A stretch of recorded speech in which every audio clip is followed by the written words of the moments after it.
By the way, this was brought up on this show, I don't know how long ago. But Paulie, I remember we discussed this about could you separate the quarterbacking position from the salary cap? Separate pay.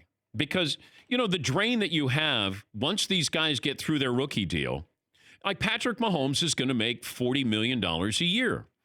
Now, all of a sudden, you're going to have to disassemble your team. You're going to have to go on the cheap in some positions there. What if we just took the quarterback out of the salary cap? How interesting would that be? Because then you don't hurt these players.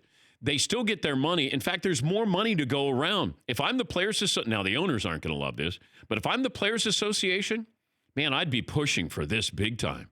Because then I can pay Dak Prescott.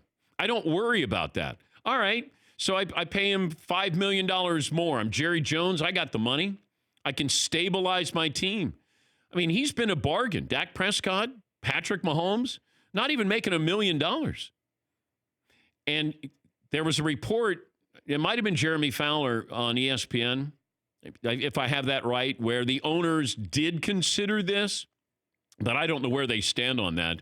But that would be really interesting. Yeah, McLovin. Would you kill parity a little bit because the teams with the best quarterbacks then would never? I mean, we haven't had a repeat champion in 15 years because like the Saints got really good and the cap brought them down. Otherwise, the best 5 quarterbacks are going to be in the 5 spots to play because that's the only thing that keeps the best quarterback from winning a Super Bowl every year. You know what I'm saying? Oh, the fact that they lose some of this talent. Yeah, they have to even out the league. You have to like water down the best quarterbacks a little bit. Otherwise, it's going to be Mahomes every year, right? Which is okay. Yeah, but then now all of a sudden it's on you as a team of how do we assemble our team. So we've taken I get it, that you have a 5-year window with a rookie quarterback. And then after that, then you have to really start to reassess what can you do with your quarterback and making that kind of money. And then what do we do the rest of our roster? But wouldn't that put everybody on a level playing field of now let's see how smart the front offices are, how well you draft? Yeah, but if you're stuck, say one team has Aaron Rodgers and you have, I don't want to say a bad quarterback. Give me a bad quarterback. You have Mitch Trubisky. You have Mitch Trubisky. You're going to win 2 games for the next 10 years. Unless you got to I don't have to keep Mitchell Trubisky. I know, but you're always going to be like, the only thing that keeps Aaron Rodgers from being in the Final Four every year is the salary cap.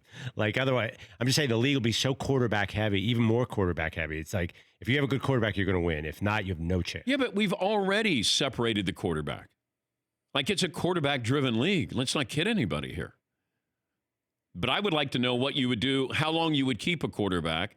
But not every team is great. Some teams are good because they have money to spend or they don't care about the salary cap. A lot of them, have fiscal sanity. Some are just downright cheap. Yeah, Paul. Let's say the other players on the roster had their salary cap, and the player for the quarterback position, the salary cap was $40 million, and you could spend that $40 million any way you want. You could spend $39 million on Aaron Rodgers and $1 million on your backup, or $27 million on your starter and have the highest end backup at $13 million a year. You could stagger it all over the place, and you could have a strategy with the quarterback position it would really change how the offseason is, because when we talk about the offseason, all we really talk about is quarterbacks changing teams. Yeah. But you could imagine this with the Eagles, that they could have kept Nick Foles and Carson Wentz. Probably if, let's say you gave them 20 each. Just for 1 year with Foles making the same. And then after that, Carson Wentz goes up to 30. Foles goes down to 10. But if you had let's say you had a $40 million salary cap for just quarterbacks. And then it would go up incrementally. But I think that would be interesting. And then I'd like to see what these other teams do. How do you build a winner? How long do you stay with that quarterback? Yeah, Todd. As important as the quarterback position is, would the Players Association embrace that? How does that affect the rest of the team as far as who's getting what and possible bitterness, which may already exist when the star players are getting what they're getting? Well, we're there.